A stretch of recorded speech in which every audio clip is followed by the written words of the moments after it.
আমিন বলেন, ইয়া আইয়ুহাল্লাযীনা আমানুত্তাকুল্লাহা হাক্কা তুকাতিহি ওয়া লা তামুতুন্না ইল্লা ওয়া আনতুম মুসলিমুন। হে বিশ্বাসীরা, আল্লাহকে ভয় করো, যতটা সম্ভব আল্লাহকে ভয় করো। আর মরে যেও না এমন অবস্থায় যে তখনও তুমি মুসলমান হয়ে সারোনি। পরিপূর্ণ মুসলমান হও, তার মানে মৌতের জন্য আপ টু ডেট থাকো। এখন যদি মৌত হয়, মৌতটা যেন ইমানের সাথে হয়। আল্লাহকে এরকম ভয় করো, প্রকাশ্যে, গোপনে, রাতে, দিনে, সর্বাবস্থায় ভয় করতে হবে কাকে? আল্লাহ তাআলাকে, কারণ তিনি আমাকে দেখতে পাচ্ছেন। আল্লাহ রাব্বুল আলামিন বলেন, وَيَعْلَمُ مَا فِي الْبَرِّ وَالْبَحْرِ وَمَا تَسْقُطُ مِنْ وَرَقَةٍ إِلَّا يَعْلَمُهَا।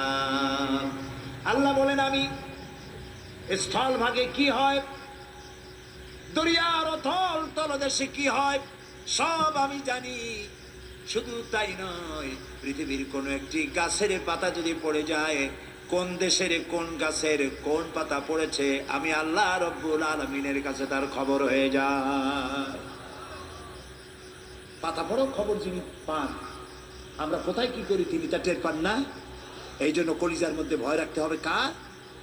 জোরে বলেন, কেবলমাত্র আল্লাহকেই ভয় করতে হবে, আর কাউকে ভয় করা যাবে না। কলিজার মধ্যে ভয় এটাই থাকতে হবে, তিনি দেখছেন, তিনি শুনছেন। আল্লাহ তাআলা বলেন, মা ইয়াকুনু মিন নাজওয়া সালাসাতিন ইল্লা হুয়া রাবিউহুম ওয়ালা খামসাতিন ইল্লা হুয়া সাদিসুহুম ওয়ালা আদনা মিন যালিকা ওয়ালা আকসারা ইল্লা হুয়া মা'হুম আইনামা কানু। সুবহানাল্লাহ, সুবহানাল্লাহ।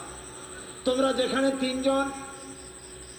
তিনজনে মিলে অন্ধকারে কোন রুমের ভিতরে অথবা কোন জায়গায় তিনজনে সলা পরামর্শ করতেছো, গোপন পরামর্শ, কারে মারবা, কারে ধরবা, কারে গুলি করবা, কারে গিলে ফেলবা, কার সর্বনাশ করবা, এই যে তিনজনে যখন পরামর্শ করো, মনে রেখে দিও ওখানে তোমরা শুধু তিনজন নও, ওখানে আর এক সত্তা আছে যার নাম আল্লাহ। যদি বিশ্বাস করতাম আমরা ভালো হয়ে যেতাম, ঠিক না ভাই? যেখানে তোমরা পাঁচজন, ওখানে ষষ্ঠ আল্লাহ।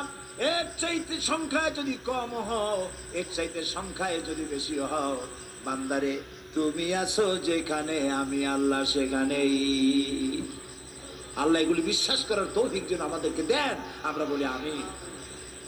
মুমিন বান্দার প্রতি তাওহীদের ৭০ নম্বর দাবি।